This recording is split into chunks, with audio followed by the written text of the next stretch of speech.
Okay, so thanks for having me. Excited to be here and talk about this always. What I'm going to go over today is a very high level, broad overview of rainscaping in general. So we'll touch on all aspects of it, including how to plan it, what it is. We're going to be talking specifically about the rain garden, which is the primary vessel that I use to achieve the infiltration that we're looking for in rainscaping. So we'll get right into it here. Now, as was mentioned earlier, when you talk about being dedicated to returning the watersheds to a more natural state, a big part of that has to take place actually at the river itself. This is the other side of what I do is urban stream cleanups. This is on the East Hamilton Mountain. Every spring, every fall, we actually are going back next weekend. We go and just take trash and debris out of the river. It's unavoidable living around people. You're going to get trash get thrown in the river. So this is something that you can do to help your watershed act at the actual stream, but rainscaping is something that helps the watershed away from the stream. So we're kind of coming at it from both different angles. And basically the way that rainscaping helps is it creates a situation where the environment is acting as it would more in a natural setting where before we moved here, it was all forested. It was, wetland. So we're trying to mimic some of those processes at the residential level. So passive rainwater harvesting creates spaces throughout the landscape to absorb rainwater so that the gardens can essentially water themselves. So that's what is the passive aspect of it, is the fact that there doesn't really need to be human intervention in order for the landscape to get water. Where the other side of that would be active rainwater harvesting, which is where we have things like rain tanks, storage cisterns that a lot of times can operate on sprinkler systems or timing pumps. So there's a lot of mechanical pieces that go into that, which make it more active. Now, one is not necessarily better than the other. They're both kind of two sides of the same coin, so to speak. And I have a good friend of mine who does more active rainwater harvesting. So we do a lot of projects together. And the way that we kind of break it up is I put water in the ground, he puts water in a barrel that can then be distributed from the barrel. So the passive side is basically you're using the soil as the water harvesting vessel. And when we talk about these three different areas, slow it down, spread it out, and soak it in, the it in that context is water. So this is what we're trying to do with this is what we're trying to achieve throughout rainscaping is find a way to absorb the water into the landscape. Infiltration and absorbing water into soils is the root of what we're trying to achieve here. This kind of Venn diagram of water problems, some amount of land, and reverence for nature. I've made this after years and years and years of seeing different customers, different kinds of people. Typically, the people that hire me or want my services fit somewhere in the middle of this Venn diagram. They may have a water problem that they're trying to solve.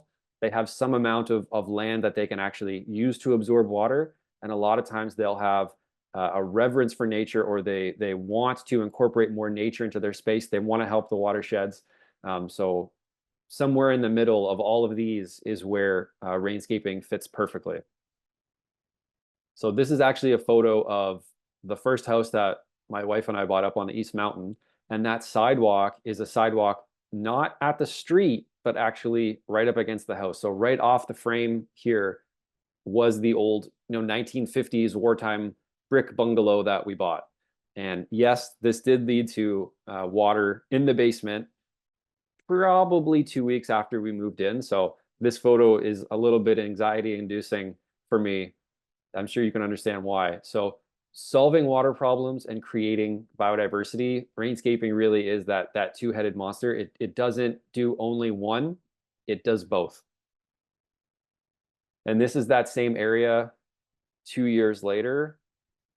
We were able to just so we can go back and see what this area looked like. Notice the fence post and the sidewalk. You can see right here. I don't know if you can see my arrow, the fence post and the sidewalk. Now we were able to solve this particular problem without having to take up any of the concrete, without having to do really expensive waterproofing, because we were both in our 20s at this time. We'd bought our first house. We didn't have money to, we didn't have an extra $15,000 lying around to waterproof the house. So I kind of had to do this out of necessity. And it was kind of fitting that it happened at my house because I'm out here doing this for everybody else. I should be able to do it for me.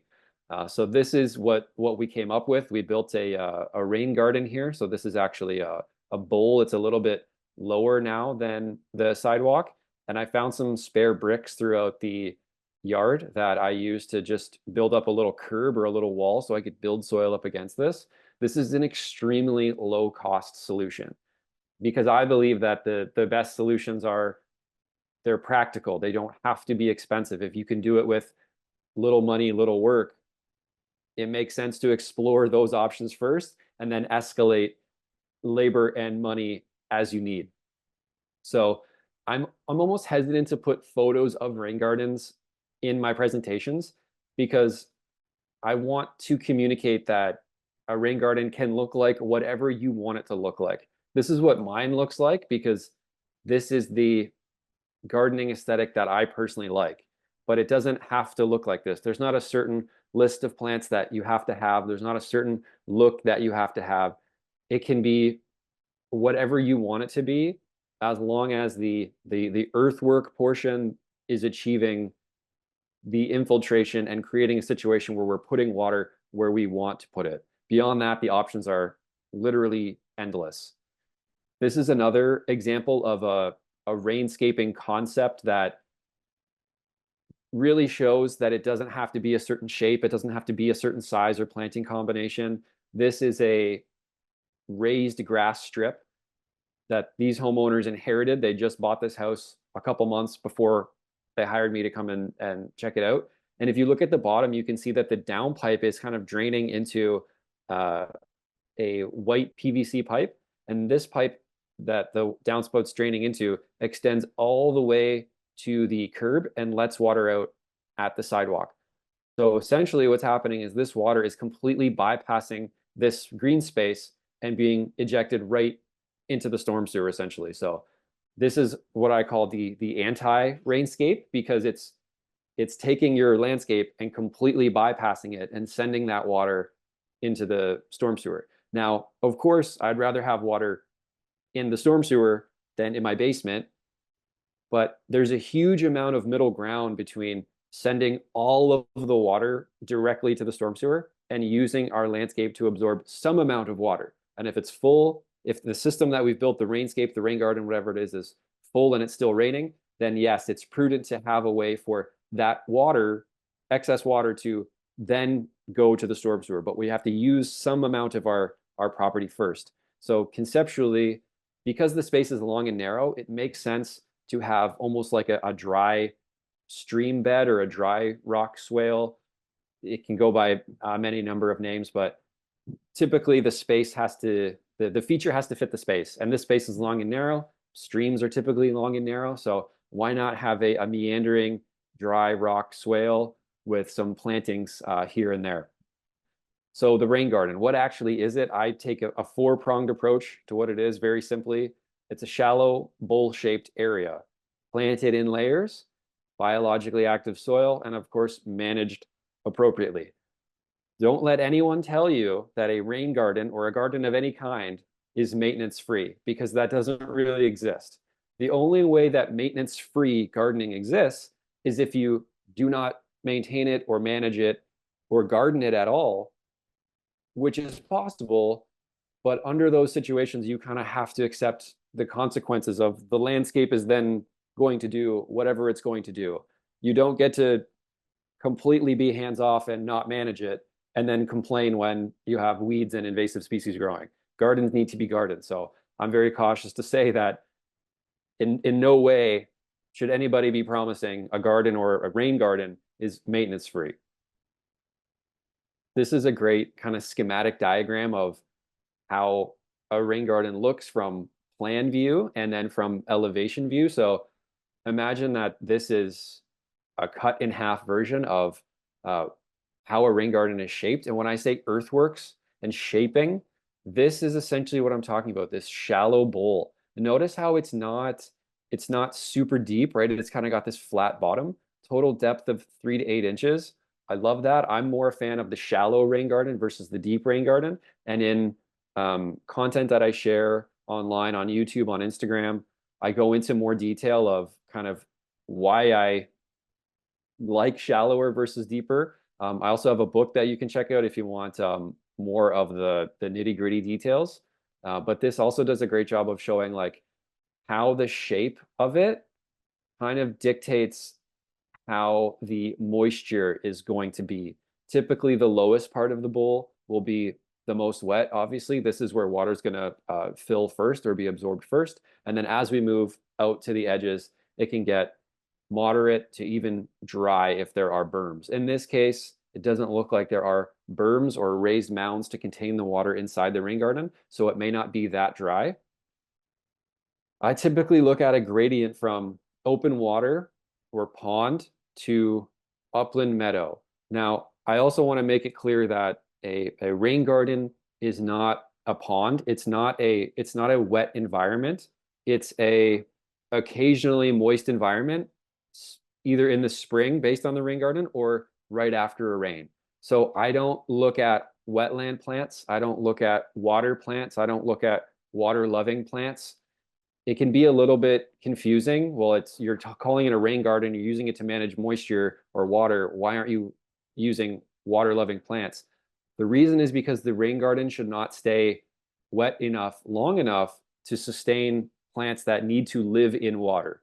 Rain gardens spend most of their time dry and erratically will get wet. So they act actually more as planting wise, they act more as dry lands than they do as wetlands. The other reason that we want to plant more in the dry palette, again, this all depends on what is the moisture regime of the surrounding landscape and the rain garden itself. But in a broad sense, the reason that we want to go with more kind of dry land, upland meadow plants is because we don't want to be supplementally watering the garden, right? After the establishment period, once the plants have rooted and they're kind of managing themselves, if it's dry for weeks midsummer and some plants die, that's really just the way she goes. What we're trying to achieve here is a garden that can water itself, so we don't have to put more water and more resources into it. And then planted in layers is also very important. This is directly taken out of Planting in a Post-Wild World from Thomas Reiner and Claudia West. Now, this has kind of framed how I look at plantings in general, rain gardens being no different. If you look at the 3 layers, structural layers, which is basically anything woody, trees, shrubs, and you can also put tall, robust perennials and grasses in that category as well. Things like big bluestem, Andropogonum girardii would be what I would consider a structural grass because it's just so large. And then here you also have looks like Joe Pyeweed as a structural as well. If you've ever seen that plant, it's large, it's domineering.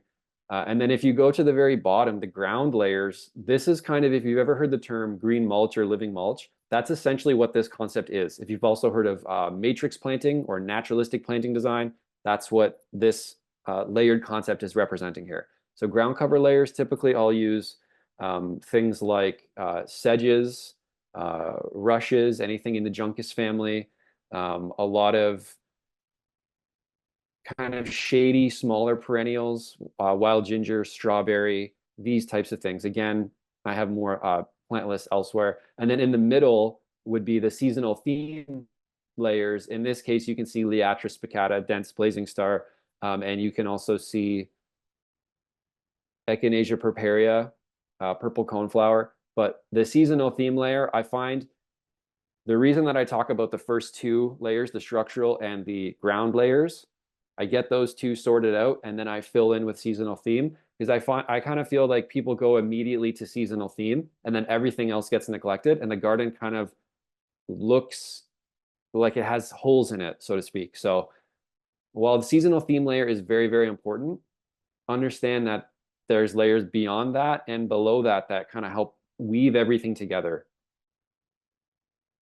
So taking a step back from the plants and the actual rain garden portion of it, when I get to a site, my first question is, how is this property designed to shed water or manage water in the first place? A lot of times, the two examples that I'm going to show you, you'll really only see in new developments, basically 1960s, 1970s, and on, certainly into today. But any houses like rural properties or houses that were built before that, the lot grading can be much more random or sporadic from place to place. So there was a lot less connectivity in neighborhoods back in those days. They were kind of just building houses here and there. So if you live in an older home, the drainage arrangement of your landscape, so to speak, may not really fit into any of these two categories, but it's still important to know when it's raining, where is the water going and how can I work within the confines of that? Because earth moving and changing that is very difficult, very expensive, and sometimes it's not even physically possible. So you kind of are bound to the way that the lot is already draining. This is an example here of one-way drainage, so rear to front. You can also have front to rear. Basically, what this is showing, if you look at all of the arrows, they're all leading to the front of the house. So basically, no matter where you are in the property, all of the water is designed to flow either all the way to the front or all the way to the back. The second example would be what we call split drainage, or it can also be called two-way drainage, which is basically all the water in the front goes to the front and all the water in the back goes to the back.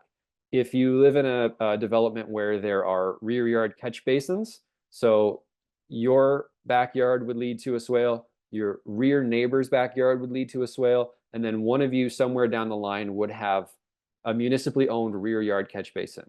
Those basically exist to absorb all of the water from the backyards and get it into a storm sewer and out. Now, where this gets tricky is people put in decks, they put in pools, they put in patios, and they alter this or they block the storm, the rear yard catch basin in some way. So that can lead to everybody upstream having ponded water, water problems, yada, yada. I've seen it all. So in those cases, you may be experiencing water problems, not because, there's something wrong with your property, so to speak. It's because somebody downstream or upstream has altered the situation where now it's impacting you. So it's a good idea to get a sense of to zoom out, so to speak, and say what's going on in other properties and where is this water trying to go? Where is the catch basin or the swale or the stormwater detention pond or whatever it might be that what's the receiver? Where's this water actually going? And then planning. So this is a new house that my wife and I bought. We moved 300 meters away into one neighborhood over. And it's got its own challenges as well. This one has a connected downspouts. That's what these Cs are. So what I'm doing here is I'm outlining where on the house currently are the downspouts. That's kind of the lowest hanging fruit of rainscaping is if I ask you, how many downspouts does your house have? And where are all those downspouts draining to? That's the base, the root of rainscaping. You got to be able to answer that. If you can't, you're probably leaving some amount of drainage potential on the table. Not only that, you might even be opening your house, your foundation up to water damage without even really knowing it. So you've got to know how many downspouts have you got and where are they all going. And the little blue shading here indicates where there's a little crawl space under the foyer here, and it is quite moist in there. But there is also a connected downspout, so I'm under the impression that there might be something going on underground that I can't quite see because it's all buried. It's all behind walls and underground. So my priority now at this time is to redo the eaves troughs to disconnect the downspouts and then put water in places that it's easier to manage. So this is what the ultimate plan looks like for my backyard. Now the D would be where the new downspouts are going to go. So you can see in the previous one, they're all kind of against the patio. They're up against the driveway. There's one connected in the middle of the side yard here. So when I do it this way, now I'm bringing the downspouts more to the front so I can drain them into a rain garden in the front. And then there's a third one here in the back. You can see the lower D on the left. That's then draining everything into the backyard. The H represents where the high and low points would be of the gutters of the eaves troughs themselves, because the first rule of rainscaping is keep water as high as possible for as long as possible. Another way of saying that is start up, look up. And in a residential setting, the water is basically starting at the roof. So if you have old deteriorating eaves troughs that need to be replaced, I would start there with reimagining, is the gutter arrangement ideal? Could it be better? Could I save money on the landscape by just redoing the gutters that I need to redo anyway? That's kind of the approach that I've taken in my houses and with my customers. So you can also see in the back, there is a rain garden back here as well. Now, the main difference between the rain garden in the back and the rain garden in the front is this one here is what we call a flow through rain garden. So the grading continues to fall towards the sidewalk. So once this rain garden is full, if it's still receiving water, there's a way for this water to exit into the storm sewer, essentially over land. This is not I'm not talking about direct pipe connections to the storm sewer. It's all over land, right? Where in the back, there's really no way to get the water out of here. So this is what we call a dead end rain garden. It's basically the ultimate destination for the rain garden.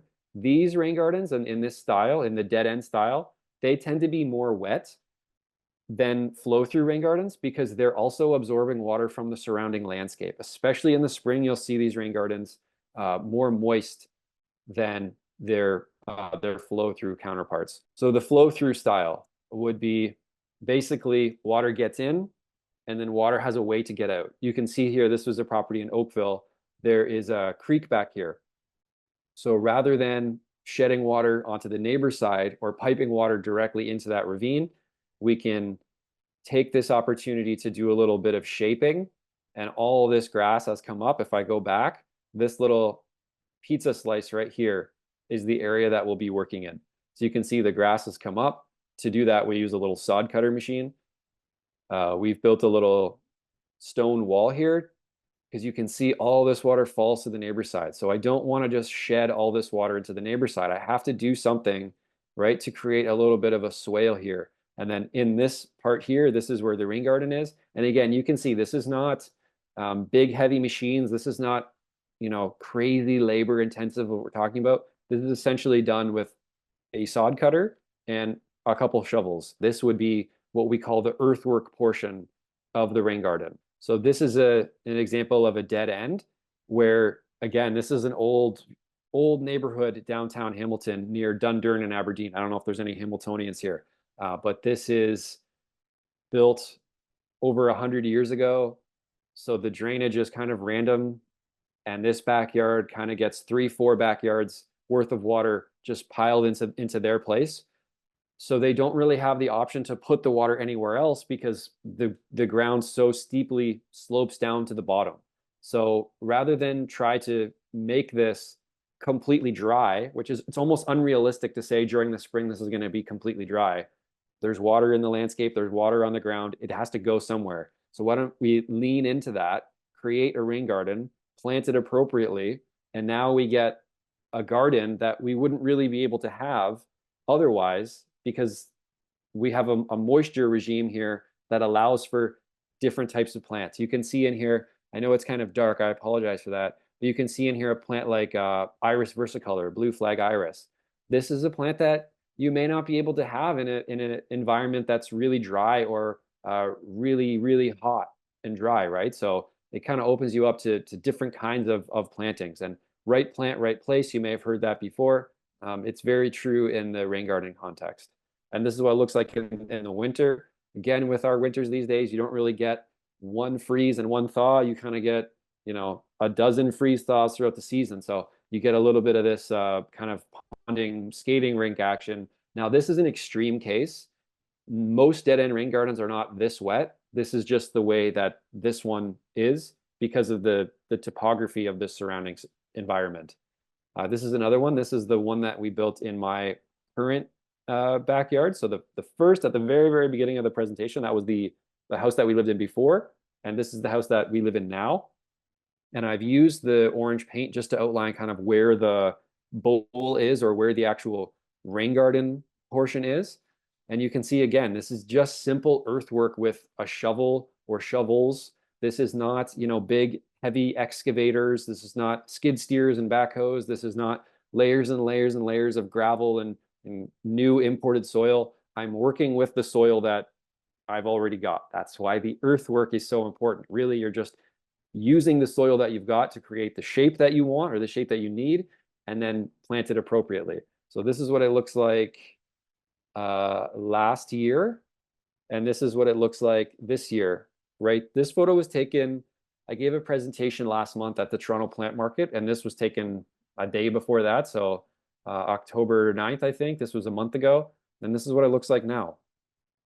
So this is last year. And you can see there were already established plantings in the adjacent areas.